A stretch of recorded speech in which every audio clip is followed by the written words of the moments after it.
Hi everybody. Thank you so much for coming out to Bex. I'm on the events team here at Books Are Magic. We're so excited to celebrate the release of The Dish with Andrew Friedman and Clancy Miller. Before we get into that, I just have a few housekeeping notes. The first is we will be doing an audience hand-raised Q&A at the end of the event, so think of your questions, hold them tight. You'll get them answered. After the talk, Andrew will be signing and personalizing books near where you checked in. We've got like a fun little saloon door, and that'll happen. If you're joining us virtually in the live stream, we'd encourage you to buy a copy of The Dish online. You can do that in the live stream description. If you're here and you already got a book, you can get some more. If you got gift cards, you can get also books. We both have Andrew's 2 books. We've got Clancy's new book as well. Very exciting.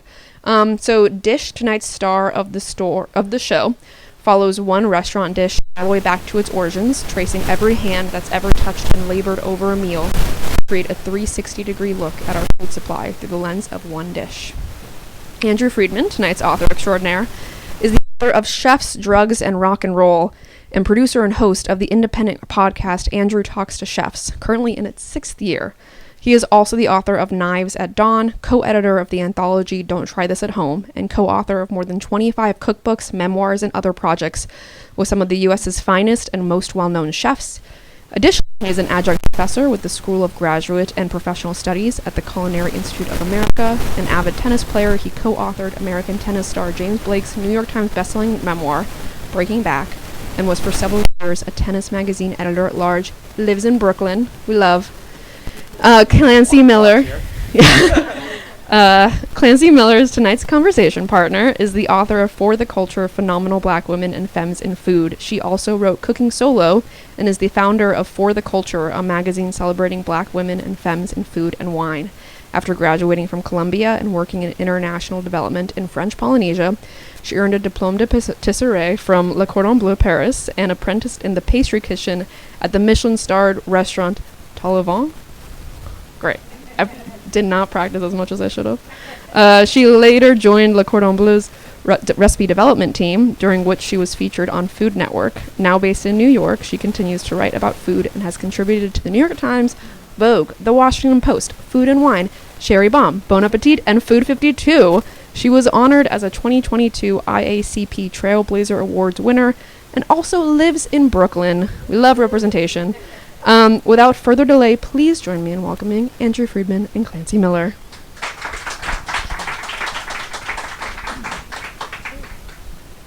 Thank you all for joining us, and thank you for the lovely intro.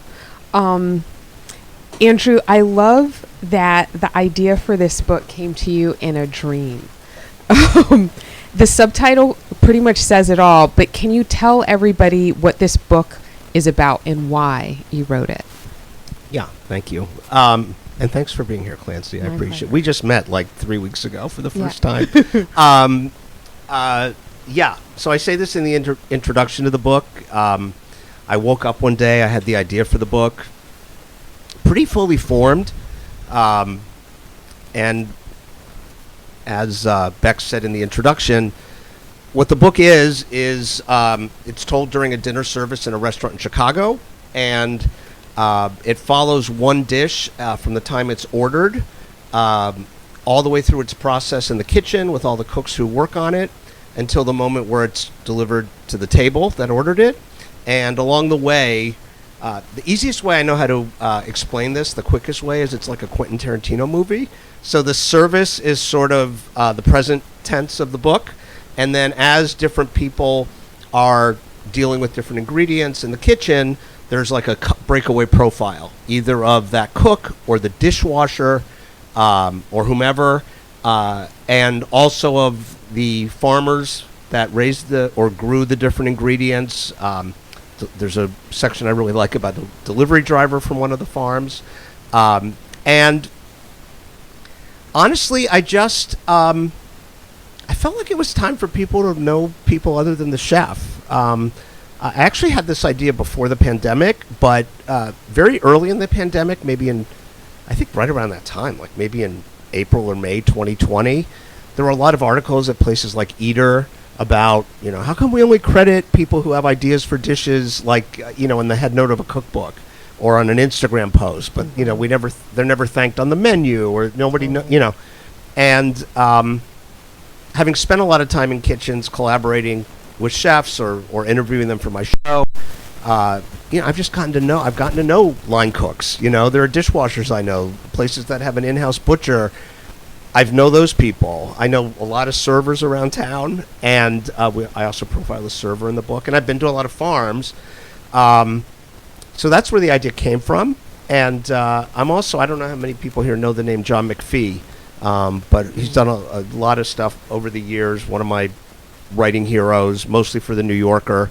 But this is the kind of thing the first thing I ever read by him was called Levels of the Game, where he takes a tennis match between Arthur Ashe and Clark Gebner and basically tells their biographies in the same way I'm describing, like cutting away and using, like someone hits a serve and then you go back to, when they were first learning how to serve, right? And like that. But getting into their whole life story, bouncing off and back from the tennis match. So I just think I had him on the brain at that time. And but the dream thing is true. I just woke up and the last line in the book, which I don't want to say, but it is the last line. When I woke up, I told my wife, I said, I got this idea, and it ends like this, and that is the last line in the book, with a slight, edit, but yes. That's awesome. Yeah, long answer, but... I love that. Yeah. But how about you? For the cult, we're like 3-4 weeks apart, publication date-wise. Yeah. You've been covering this field for a while. Like, where did the idea come from for you? Where did it basically, Toni Morrison said, write the book you want to read. I'm paraphrasing. And so For the Culture is a book I wish I would have had when I was 21 years old and just getting into food. I did not know of that many Black women and femmes in food or hospitality in general. And so I wanted to kind of center the stories of Black women and femmes in food and go about interviewing people. So it's a book of 66 interviews, also has recipes from the interviewees and their essays I wrote on culinary matriarchs who are no longer here, kind of as a resource, both for people who just love food, but also for people who are interested in the hospitality field or just starting out. So I wanted to create something that could provide gems of wisdom. Yeah. And center Black women while doing it. Yeah. I love that because I do a lot of interviewing of people, and I just was talking to someone about this the other day. I was being interviewed. I forget how we got to it, but I hear this phrase all the time from women, from people of color. Like, I didn't want to apply to so and so restaurant because there was nobody there who looked like me, right? And I think unless you live that, that's probably something you don't think about. But I think it makes total sense. I completely get why you would want to do that. Yeah, thanks. Getting back to the dish. Yeah. How did you select the restaurant and the dish? So, normally, if we weren't in the midst of a plague, I would have written a book proposal, and the proposal would have included the restaurant would have been selected. Maybe the dish would have been selected. Maybe I would have written 20 sample pages. That wasn't an option. I had this idea. I couldn't do anything with it because I couldn't go out and find a restaurant to sell it to. I also, in the summer of 20, having never I'd always sold whatever proposal I'd written. I struck out on 2 book proposals, and I was like, I'm not going out with anything else. I'm waiting. And then I had a getting to know you phone call with the person who's now my editor and publisher. And it was such a good call. I said, I wasn't planning on this, and I pitched them the idea. This was November 2020, but it was so spontaneous. I didn't have the restaurant. And then I started what I thought of as like a casting call. I started calling around. I called people I know and like, who I thought might be good for it. I called people I know, around the country, journalists and whatnot, and said, told them the idea and said, who do you think would be good? And funny enough, I had like 5 finalists, and at that time, I got this email from a publicist I'd never dealt with from Chicago, and he said, "Would you like to have Beverly Kim on your podcast?" And I had never met Beverly Kim, but Beverly and her husband, Johnny Clark, they have 2 restaurants in Chicago. One is a Michelin-starred restaurant called Parachute, and the other recently closed, actually, but it was called Wherewithal. They're opening a new restaurant in that space. And that interview was so great. And I didn't even have, I hate Zoom. Yeah. If I'm on the phone, I want to be on either, I want to talk on the phone or I want to be in person, but I don't want to have to like clean up for phone calls. I totally get it. Yeah, so I hadn't even, I'd seen pictures of her. She'd been on Top Chef, but we had like a 90-minute interview, and about 15 minutes in, I was like, I think this is going to be the center. I think Beverly and her team are the right ones. Just because she was so open. She's got a great reputation. She and Johnny both. So I had never been to the restaurant. I like to say I'm a chef writer, not a food writer. Like I write about people. Like I haven't written a recipe in a decade, even though I used to work on a lot of cookbooks. And we started this long process of kind of feeling each other out. You know, I spoke to her another time, and then I had a couple of Zooms with her and Johnny. And at this time, the restaurant hadn't even reopened. And it was closed, and they were doing repairs on Parachute. And I just saw them in Chicago this week. I wanted to be in Chicago for publication day, and we were actually doing an interview together, and she said, Parachute was under construction, and I had forgotten this, but if Parachute had been open, the book would have been a Parachute, because that was the one that was so much more well known. Yeah. And then so once we worked that out, I didn't know what the dish was going to be, because Wherewithal changed its menu on a weekly basis, based on what the farms had, what was coming in. So I trailed at it was open Tuesday through Saturday. Those were the days I observed and interviewed and all of that. But until I was on the ground in Chicago on that Monday, I met the 2 of them at an Intelligentsia coffee. And Johnny took out a notebook, and he said, "Oh, this is what I'm thinking," and that was it. And it was very. I don't know why I felt okay with it. It's really not in my nature to be like that. Mm-hmm. But I remember sitting there and going, "And who are the farms? And you think they're going to play ball? Like you think everyone's?" Because if one farm said no, I either would have had to come back another week or find another restaurant, and it worked out. So I got very lucky. There were 5. One is a ranch / meat processing company. 3 of them are like produce farms. Mm-hmm. And then Johnny kind of hooked me up because I was not expecting this, but there was a red wine reduction in the dish. So I got to include a vineyard in the book. Yeah. So that's how all that happened. Thank goodness for good timing. I know. Yeah. You've been on the edges of the restaurant business for a very long time. Did you learn anything new researching and writing this book? I did. I've been in restaurants a lot, but I actually have this moment at the beginning of the book where right before I go into the dish, right, where we spend the rest of the book, I kind of set up the restaurant. And I talk about, if you're walking in, and they have you walk by the open kitchen, and you do well to like zero in on one thing that was happening. Like you probably couldn't make any sense of it. It was a tasting menu restaurant. They were serving 7-course menu, and at any one time, as you know, there's all those dishes are in some state of preparation, and if you haven't sat down, you probably don't know even what the menu is. So you're just seeing all these pots and pans and people running around and putting stuff on plates. And I don't even name the main characters at that point. I'm just like, there's a guy with a beard, and there's a young guy, and there's this young woman making a salad, So one feature of the book is, because it's told during a service, I trace the whole.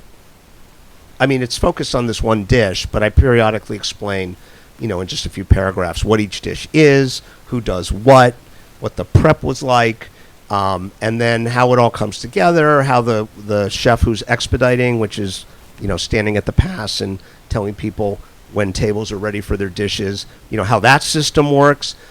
I had never had the luxury of getting my, I've been writing about this industry for 20 years. I'd never had the luxury of somebody taking me through it in such minute detail. And really, it was just a practical matter. But the more I worked on it, the more I thought, if this is interesting to me, it's probably going to be interesting to people who just eat in restaurants and have never been like behind the curtain. And it became a huge feature of the book. I really intended that part of the book to be minimal. So I learned that. I took my understanding of that process to a different level. I didn't really know how many people are involved at each farm. I think there's 5. It's a very simple dish in the book. It's a strip loin of beef with a red wine reduction, a half a partially hydrated brandywine tomato, and some sorrel leaves. That's the dish, right? All the ingredients in that dish, I think, probably have, if you count the people at the restaurant, between 1 and 3 dozen people involved, between when it's in the ground or in the field and when it gets to your plate. And I didn't know. Like, I'd never been to a meat processing plant. I'd never been to the kill floor of a slaughterhouse. And then the most educational thing to me, and I'm going to read a little bit of this, but I spent a day with a delivery driver from one of the farms. It's a farm called Nichols Farm and Orchard. It's kind of legendary in Chicago. It's been around since the 70s. And they're about 50 minutes outside Chicago in Marengo, Illinois, north of Chicago. And they accommodated my request. I met this delivery driver in the packing facility at 2:30 in the morning. And I went out on his rounds. And I really just thought it was going to be like, I was just going to get his story. But I will never be upset again at a double parked delivery truck in a major city. There's nowhere to park a truck. Yeah. There is nowhere to park a truck. It's not their fault. Like, they're not being lazy. They're like, so the whole day is trying to leave it somewhere for as little time as possible, get in and out of a building and move before someone blocks you in or you get a ticket or whatever. And I remember coming back from that day. I was staying with a couple that I'm friends with. And I came in and I said, this is going to be the best thing in the book. Like, I was so excited about spending the day with this. He's also a character. But I'm going to read just a bit of this. Yeah. All right. So this is in the middle of the day. And I should say, I've kind of established by this point, this guy's name is Mark Hofmeister.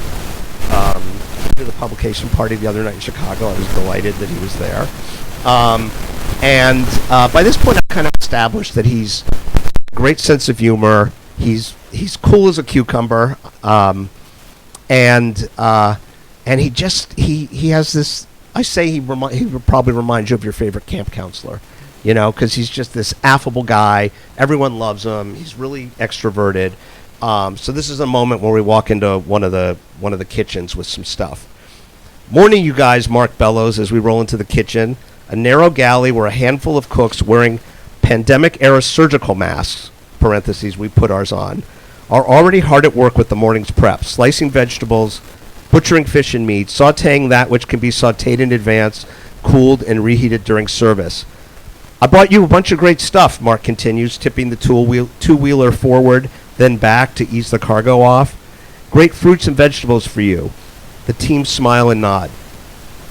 Back at the elevator, his mask lowered, leaning an elbow on the two-wheeler, Mark picks up with his intermittent running narration. This elevator, when it's busy, there's another one around the corner, he says. As if I wouldn't believe him, he gestures me to the other elevator, flanked by 2 stanchions with a velvet rope suspended between them. You remove the rope, and boop, you're downstairs. The elevator's taking a while to show up, so he shares a little more intel. If you need a washroom, he says, indicating a door tucked into a recess along a nearby corridor, that's a good one. We head back outside and around the corner to load the two-wheeler up with deliveries for the 4th floor. In our short time indoors, the sun has climbed higher and vehicles of every shape, size, and color now clutter up the street. Mark spots a paving truck near the alley that leads to the delivery entrance and picks up his pace so he can get in and out before the truck backs around the corner onto Maple Street where it might box him in. This isn't paranoia. One time, he tells me, a Cisco truck blocked the alley. A pause for dramatic effect, then a shrug. They let me in the front. In these minutes, more truths have emerged. Big city high-rises constitute universes unto themselves, with their own fiefdoms, elevator banks of varying efficiency, security protocols, amenities, if applicable, and workarounds. The morning gradually assumes a behind enemy lines tension as Chicagoans clog streets, fill elevators, and generally get in the way. Mark is on a mission, and superintendents, security guards, commuters, and traffic cops currently conspire to thwart him. And so every stop on his route is a problem to solve, a solution to be finagled, a test of his improvisational skills and the limits, if there are any, of his sprezzatura. Where to stash the truck, which point of entry to each destination offers the least resistance, what to do if nobody's on hand to receive an order. At some point in the day, maybe owing to sleep deprivation, I fantasize pitching a reality show concept, Delivery Wars. I love that. Like that. You mentioned masks in that part of the reading. What were the unique challenges of researching this book in the midst of a waning yet ongoing pandemic? Yeah. Hold on one sec. I need a tissue. I'm a little sure. sorry. Okay. Sorry about that. Yeah. Well, one was, I couldn't pick a restaurant before I sold the book. I couldn't visit it. I was so eager to get going, as we all were. I'd been home. I had no work. So I was talking to these guys in spring of 21. Mm-hmm. So the vaccines were starting to happen. Things were loosening up a little. And I was checking in with them every week. When are you going to reopen? When are you going to reopen?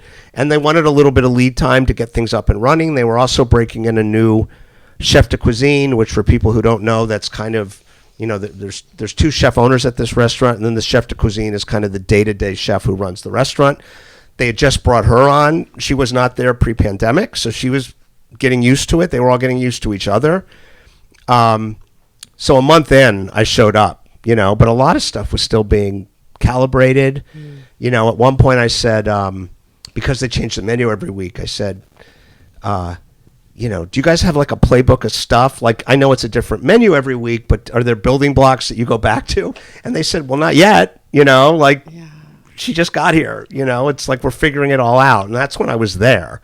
People were really busy. People were still a little bit on edge. It seemed like things were going in the right direction. But getting, as a total stranger calling 5 different farms, 2 in Michigan, 3 in Illinois, but the closest one to Chicago was an hour. I think there were 3 farms I had to ask Beverly and Johnny to reach out to because my emails were just being, for good reason. I wasn't upset or anything. But I think that was definitely a feature of where we were at that moment. And then, to be honest, I mentioned it in the thing I just read, but there was this sort of, the whole masks, vaccinations, policies, protocols, this all got politicized. I talk about it a little bit in the book. I don't editorialize in the book. I don't want anyone to be alienated from my book, and it's not really the place for my feelings about it. But, and the political, there definitely were signs of different politics between Chicago and some of these farms. So that was all kind of interesting at that time. I have to say, none of it affected me at the end of the day. Everybody was really nice to me. They probably could guess where I stand on everything. I did have an off-the-record conversation with, one of the farmers who I suspected we had, different ideas. And it was actually very cordial, it was fine. So those were a lot of the challenges. But the biggest one is I didn't want to write about the pandemic. I wanted a book that was not pinned to this very unique thing we all lived through. I wanted someone to be able to pick it up in 10, 15, 20 years and not be like, what? You know, because I talk about it right at the beginning. And I tried writing it. I just tried to like airbrush out all signs of the pandemic. Like when I was first working on it, no masks, no reference to anything, no reference to the restaurant coming back, no reference to the year. You know, I was just like, it's the last Saturday of July, you know? And it just wasn't working. And then I thought, it's a more interesting book. You know, they always say, you know, if you ever take a writing class, especially with fiction, which this isn't, you know, they're always like, what's the conflict, you know? And I thought to have that tension, I thought was good. It was also, the book takes place on the last Saturday of their first month back in business. And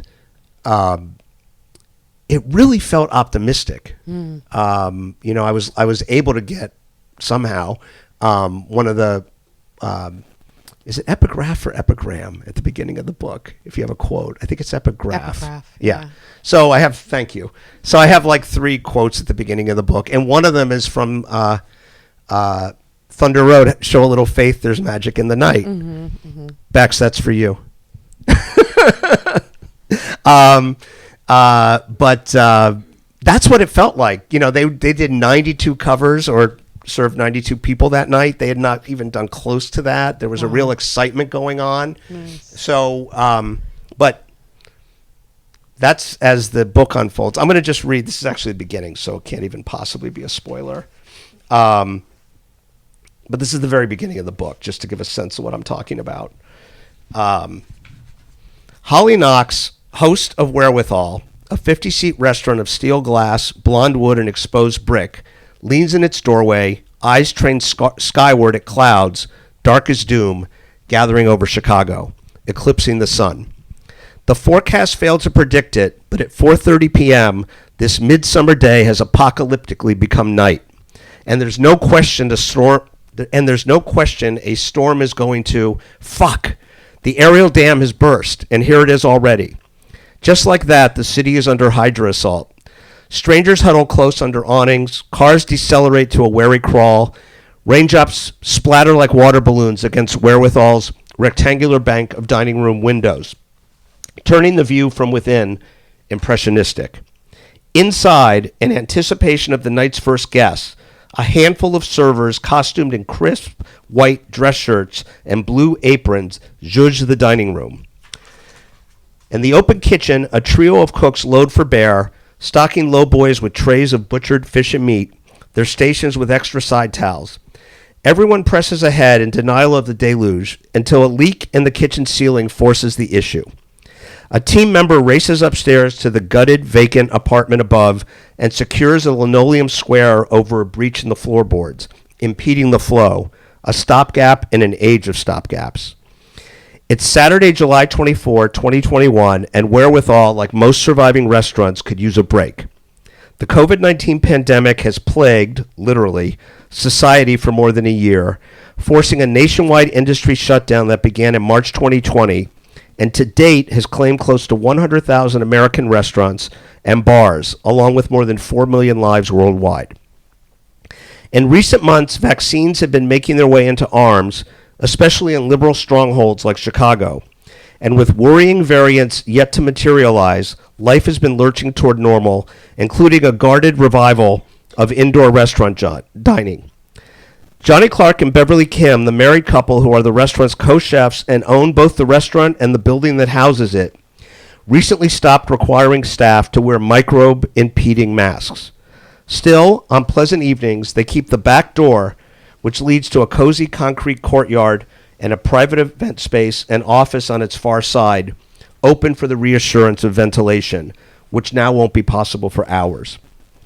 Wherewithal has reservations for 92 customers in the system tonight, the most since reopening 4 weeks earlier. An opportunity for the staff to continue reconditioning and for the restaurant to inhale life-sustaining revenue. But furious weather prompts cancellations even in sturdier times, so that's all suddenly tentative until 5:50, 10 minutes ahead of opening, when the last lingering drizzle tapers off and the sun makes a steamy encore before true evening falls.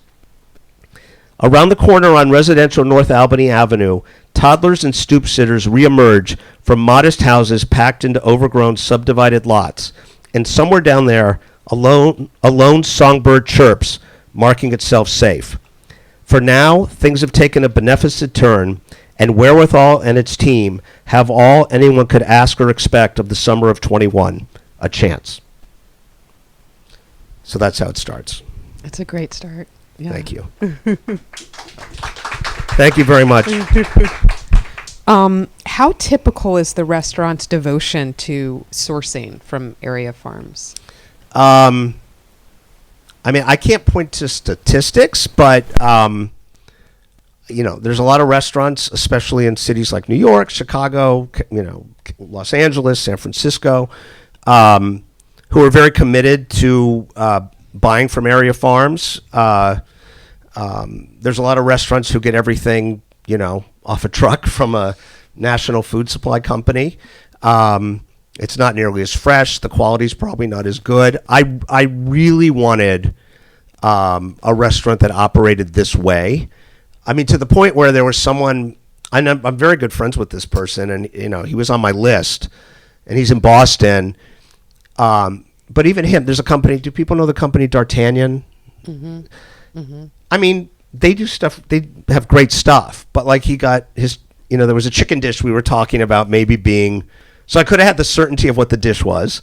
But even that, I was like, I want family farms. I think those are great stories, and I think the most restaurants probably don't source like that. It puts you at a huge competitive disadvantage. Mm-hmm. It costs more. You're more subject to to truly what's available, like where you are. You can't get anything you want at any time of year. So I don't know the numbers, but I think it's probably by far the minority. Mm-hmm. And for understandable reasons, there's very few things I know that annoy someone who does business that way. They're trying to do the right thing. Restaurants are notoriously difficult businesses, and yet they're not just doing it to get the best stuff. They want to support these farms, even though, like on an airplane when they say put the oxygen mask on yourself first. I don't know if they're doing that because they want to help, they want to support these farms, but they're all like a lot of places are barely squeaking by.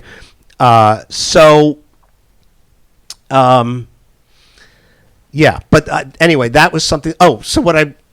There's very few things I know that annoy a restaurant like that more than someone coming in and saying, how come the salmon dish down the street is $22 and your salmon dish is $32?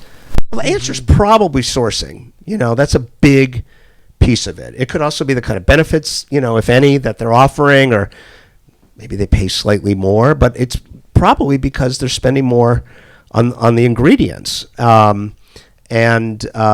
So that's it. So, but my main concern, going back to the thing, like I write about people, not food. I mean, food's a huge part of the chef world, obviously, but I didn't want.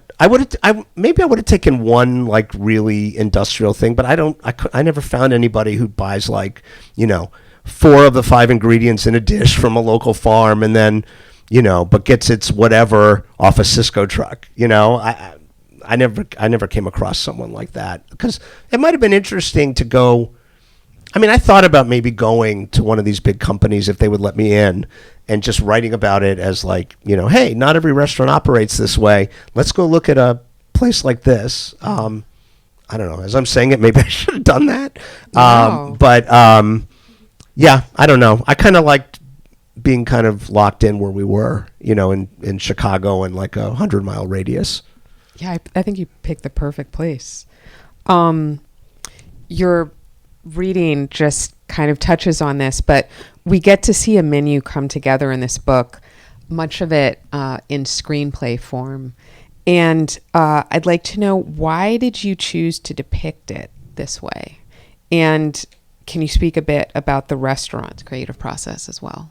yeah. So this is one of the few things I can actually trace to where like the seed of this kind of thing in my head. So there was a F. Scott Fitzgerald book called This Side of Paradise, and for whatever reason, in that book, he writes. He wouldn't have said screenplay, but he writes a scene like stage direction and dialogue. Like you'd see in a script for a theatrical play, right? And I remember when I was reading that in college, I thought that's really cool. It kind of changes it up. And then 12, 13 years ago, I wrote a book about the Bocuse d'Or, this international cooking competition. And there was the team that year was kind of put together by some giants like Thomas Keller and Daniel Boulud, and the guy who went to compete his name's Tim Hollingsworth. He now has a restaurant called Otium in Los Angeles. And I was in the room the first time he presented what he was thinking of cooking for competition to Thomas. And, Thomas was giving him all this feedback, and I was writing that scene, and I was like, why am I even putting text around the dialogue? Why am I getting in the way of this? It's just so cool to watch these two people, spitball these dish ideas. And then it was kind of similar here. So the creative process is Taylor Ploshahansky, who was the chef de cuisine at Wherewithal. And this is also kind of funny. My initial attraction to the restaurant was Beverly. I say this in the book. They have these two restaurants. And I say if the restaurants were their children, Parachute favors Beverly and Wherewithal favors Johnny. Because Wherewithal was very much based on a restaurant called Le Chateaubriand I promised I wasn't going to pronounce any French words around you. Totally fine. Go for it. But Le Chateaubriand, and the whole menu structure, Chateaubriand changes his menu daily. Wherewithal did it weekly, but everything, it's very much inspired by that directly. I mean, Johnny says that. So Parachute was under construction. Johnny and Beverly have 3 kids and a dog, and they do a lot of charity stuff. And so Johnny's the one I ended up spending more time with. And every Thursday night after dinner service, which was technically 12:30 Friday morning, Johnny and Taylor would go out onto that little patio I just mentioned in the back and sit at a table with a bottle of wine and a couple of glasses, 3 glasses the night I was there. And Taylor has a clipboard that has all the inventory sheets for what's going to be available, they think, from all the farms they buy from. And that's where the conversation starts. Got it. And in this case, because they were so, they were new to working together, they were kind of getting their sea legs back and all that kind of thing. Beverly only had one idea for one dish. So they talked about that. And then Johnny's like, well, what's coming in? And she goes, well, and these are all farms we go to in the book. She goes, well, from, Butternut's going to have this. And, Nichols is expecting this and like that. And then they go back and forth from their own very different experiences. Johnny spent time in New York. There's this whole, for lack of a better word, flashback. He spent, this is actually kind of how he and Beverly first started connecting, but he spent time in Korea. He read an article about a Korean chef and went over and worked for the guy for a year. And Taylor's never worked outside of Illinois. She's from a very small town about an hour north of Chicago. So their experiences are very different. Their palates are different, but they would just kind of go back and forth. And then to me, really interestingly, they, I think part of it's probably because it was 2 a.m. at this point, but they leave a little of it unfinished, because they like to be under the gun, so they would kind of have it, there's this phrase I use, finger tight when you're building something, and you don't tighten everything all the way until it's they leave everything finger tight, and then they tighten up all the screws when they come back on Tuesday. But Tuesdays were notorious at that restaurant because the staff would come in. Their weekend was Sunday and Monday, so the team would come in, and the first order of business was the menu meeting, where Taylor would kind of download the menu and tell each of the different people on the team, which part of it they were responsible for. And these people don't know what's coming. They're just kind of giving these marching orders, and this is like at 11 a.m. And 7 hours later, they're going to be serving a 7-course dinner. Come hell or high water. There's no choice. Wow. So it was really interesting to watch. And then, I got to see the week I write about in the book. I got to see it. I got to see it Tuesday, and then I write about the ideation process for the following week in the middle of the book. So you get a sense of how they're constantly in this never-ending cycle. Amazing. Is it time for audience? Okay. I'll open it up for Q&A from the audience. Any questions? Thank you. Yes. I'll be the ruffian. Ask the obvious question. What do you think of the bear? Yeah, right? Totally. Well, from a marketing standpoint, I love it because my book is set in Chicago. Like most people around the industry, I liked it a lot. I think it's among the most accurate things I've ever seen. There's kind of a forgotten movie called Dinner Rush. Did you ever see Dinner Rush? No, I need to see it. It's this guy Bob Giraldi, who's directed a lot of commercials and a lot of video. He directed the Beat It video, but he actually owned a restaurant in Tribeca, and he made a movie called Dinner Rush at this restaurant in the 90s, and that is the most accurate thing I've ever seen about a restaurant. Wow. They shot it in his own restaurant. The food is like exactly what the food was like at that time. The cooks, there's all these details, like you're at the, in the kitchen at the pass, and there's like a kind of an upper shelf, and for no reason there's a flashlight there, and that's such a minor thing. Or for their staff meal, there's like a big metal bowl out, and it just has a pair of tongs in it for the salad, instead of like 2 salad spoons or something. It just felt so real because it was. I mean, I think he probably used some of his real team there. But it's about a father-son. The father is Danny Aiello, and he's like, really classic Italian American, and his son is kind of it's the restaurant's transitioning over to the son, and the son wants to do like the fancy show-offy modern stuff, and the whole thing just feels perfect. And there's a whole mob understory, but the bear would be my my second choice. I think the characters are really good. I think the only thing I don't think is realistic is I don't think people say chef in a kitchen nearly as often as they do on that show. Everybody, Oh my gosh, all the time.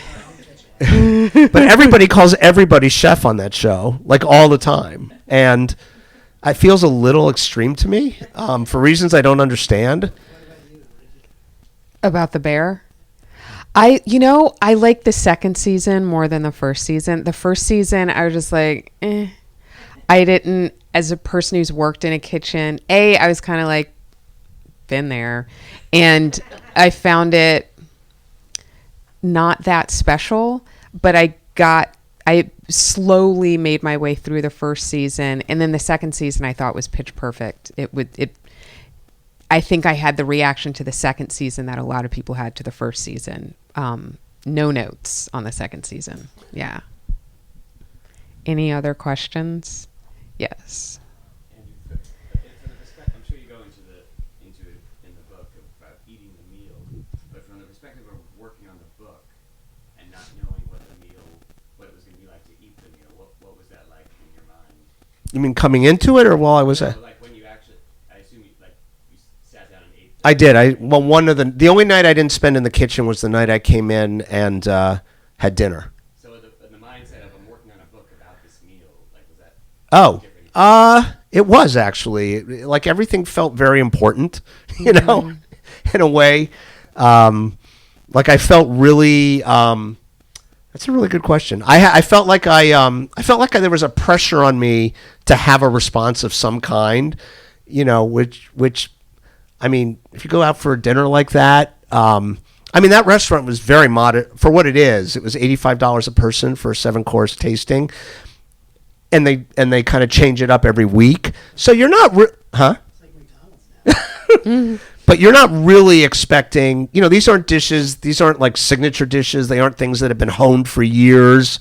Like I mentioned, Thomas Keller, if you're, foodies who are, it's not like the little salmon cone with the creme fraiche. And Johnny says he wants it to be like, I have these great ingredients and you came over to my house for dinner. Like, that's what he wants. So kind of by definition, maybe there'd be one thing that you taste and kind of go, oh my God, and you stop talking for a minute. But I felt like I really had to kind of like, and I had my notebook out, like, I never looked at that notebook ever. It just wasn't that. It's not that kind of thing. The food was delicious, and I love. I was back to that place a lot. Not necessarily because I needed to. Like I ate there after the book had been turned in. I had to kind of come down a little bit because I really felt like, again, this whole book is centered on that very simple dish I was talking about. And it was delicious, but, it wasn't life-changing, Does that answer your question? Last question, I'm being told. Okay, yes. Do you feel comfortable speaking to what Johnny and Beverly are doing next with their next restaurant? Oh, yeah. It's actually opening in 5 days. Nice. So Johnny is of partially Ukrainian descent, and that part of his life and background has been very kind of animated by what's been going on there. He actually made a trip over there during the current conflict, and met a bunch of modern Ukrainian chefs there. And they're opening so once again, it's going to favor Johnny. They're opening a modern Ukrainian restaurant called Aneyla.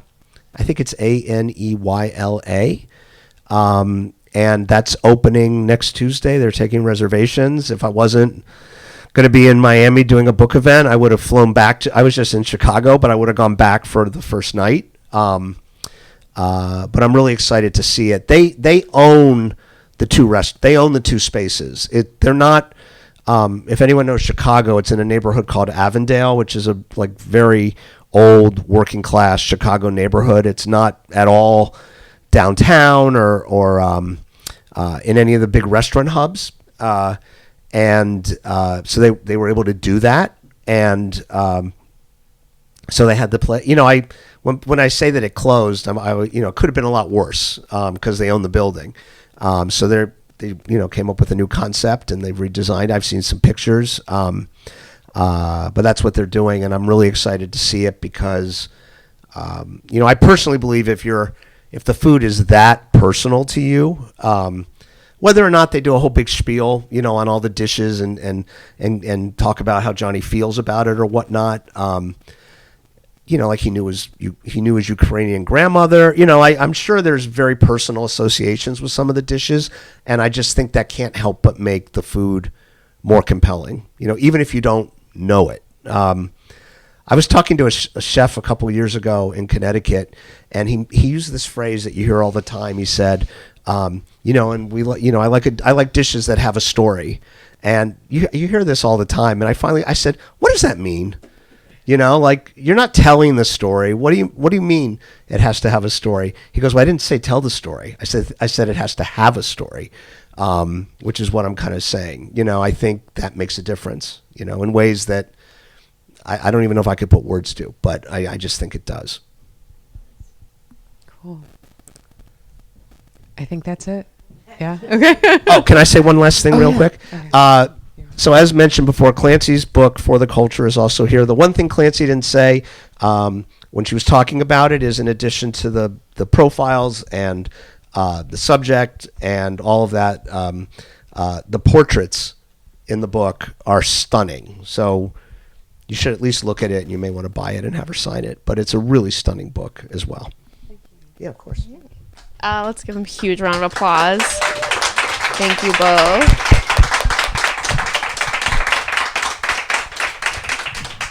Yeah, thank you both so much for being here and doing this. Thank you all for coming.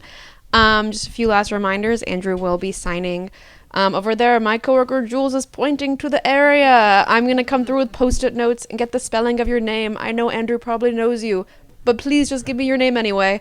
We also have, as we mentioned, Clancy's books. We've got more of Andrew's books. Buy the books. If you're still here with us on the YouTube, you can also buy the books on the live stream link. And the holidays are coming. The holidays just as are a here. reminder. It is fully holiday season at the weekends here. We are tired on the weekends, so come get us now while we have energy and buy books. Yeah, thank you all so much for coming here. Please don't forget to grab your items as you head out and have a wonderful night. Thank you both.